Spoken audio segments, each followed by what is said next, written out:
Le cambio el tema también porque dice el reporte sobre derechos humanos del Departamento de Estado de los Estados Unidos que la impunidad y las extremadamente bajas tasas de procesamiento judicial se mantienen como un desafío para todo tipo de delitos que se cometen en México. Delitos que incluyen abusos de derechos humanos, casos de corrupción. Hay reportes, según este informe, que algunos agentes de gobierno son cómplices con miembros del crimen organizado internacional. Agrega que las tasas de persecución y condena para este tipo de abusos son bajas. El informe también aborda el tema de las restricciones a la libertad de expresión, la violencia contra periodistas, entre otros. El presidente de México esta mañana, al referirse al informe, al reaccionar a este documento, dijo que se trata de pura politiquería y dijo no es cierto.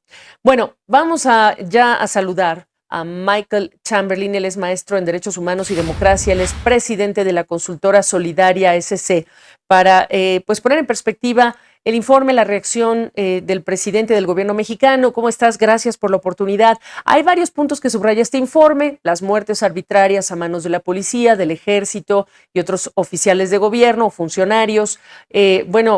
¿Tiene relevancia este tipo de señalamientos en este momento cuando hemos visto una cantidad de reuniones importantes entre autoridades de ambos países? Bueno, por supuesto. Yo creo que por dos razones. Esta es una práctica que se hace comúnmente en el Departamento de Estado. Cada año se presenta un informe, digamos, es una práctica institucionalizada que debe verse desde esa perspectiva.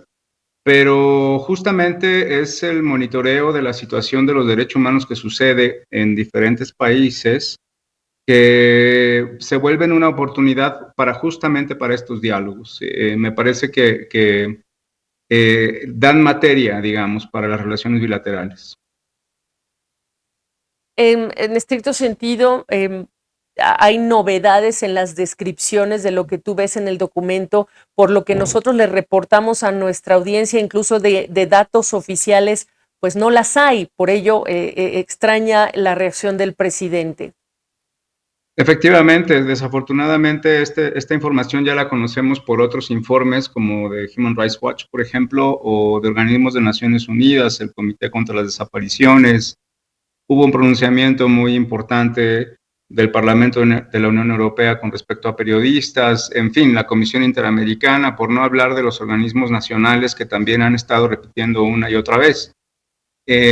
No es información nueva, tampoco es información falsa. Esto se corrobora, insisto, por lo que han dicho muchas organizaciones a nivel nacional e internacional.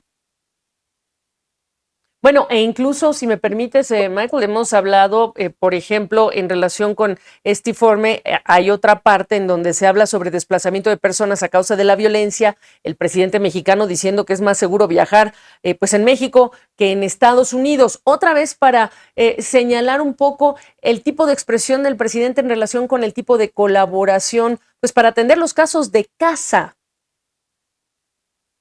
Bueno, justamente este tipo de informes es una oportunidad para hacer una crítica interna y ver cómo se mejoran las condiciones. Es decir, me parece que es equivocada la postura de sentirse atacado como si fuera una cuestión personal, y más poniendo el tema de la soberanía por delante, porque no hay soberanía que valga cuando hablamos de violaciones graves a derechos humanos.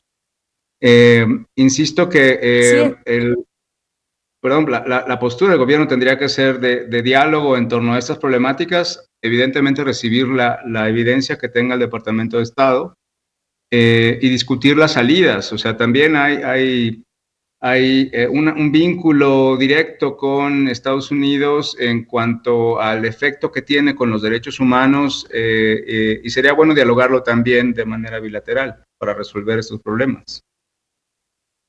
En tu evaluación en relación con este tipo de discursos, ¿qué te dice sobre la voluntad de reconocer? Y no solamente del presidente, el presidente pues es la cara más visible, él está todos los días frente a los medios, pero incluso en otros niveles de autoridad, de gobierno.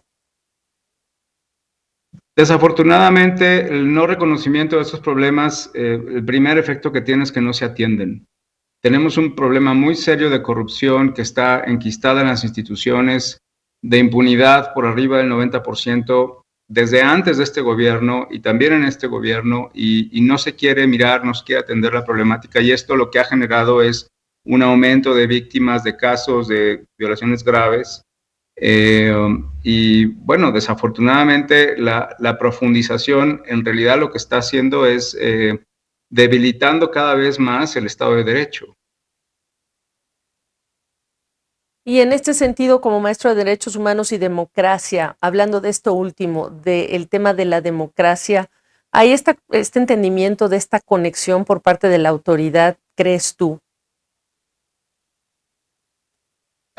No, yo creo que no. Desafortunadamente la democracia se mira solamente como procesos electorales, sino como el cascarón en donde es posible convivir con nuestros derechos, todo mundo como ciudadanos. Y justamente en esta discusión, por ejemplo, que tenemos en México con respecto a si reformamos las leyes electorales o no, en realidad lo que tenemos que hacer es hacer una reforma profunda política para que respondan los partidos, no importa cuál sea, a los derechos de los ciudadanos. Por eso también, permítame insistir, no se puede reaccionar ante señalamientos de violaciones graves a derechos humanos como si fuera un ataque personal, porque no tiene que ver con el presidente, tiene que ver con un sistema de gobierno, tiene que ver con la gobernabilidad y tiene que ver con la democracia. Y eso hay que revisarlo en todo momento. Con las observaciones que nos hagan de cualquier lado, hay que estar constantemente revisando que las cosas estén funcionando bien. Y si no toca solamente al presidente, déjame incorporar la corresponsabilidad, lo que siempre señala el presidente de México, el origen de estos problemas que tocan a Estados Unidos, que toca voltear a Estados Unidos y ver el tráfico y demanda de drogas, la venta de armas, etcétera. En este sentido, ¿cómo cabe este tipo de informes cuando viene del país de donde también surge una gran parte del problema? Bueno, esta mañana el presidente señalaba una serie de, pues sí, de problemas en Estados Unidos, como el problema del consumo y cómo esto es tratado. También ha señalado el presidente y su gobierno el problema del tráfico de armas hacia México, que también aumenta la violencia que se vive en el país. A mí me parece correcto que se discuta esto de manera bilateral. O sea, si el Departamento de Estado está señalando errores de este lado de la frontera, me parece que está poniendo el estándar para que nosotros también desde México podamos decirle a Estados Unidos lo que vemos desde acá, no solamente con respecto a su política interior, sino también cómo sus políticas están afectando la situación en México. Ese es el tipo de diálogo constructivo que se esperaría que hubiera para empezar a resolver el problema, ¿no? De otra manera es un pleito de egos. Pues Michael Chamberlain en la Ciudad de México, gracias. Evidentemente lo que tú mencionas es muy importante. No hay novedad en un informe porque además las propias autoridades en México pues han dado cuenta de muchas cosas que están descritas en el mismo. Gracias. Gracias a ustedes. Hasta luego.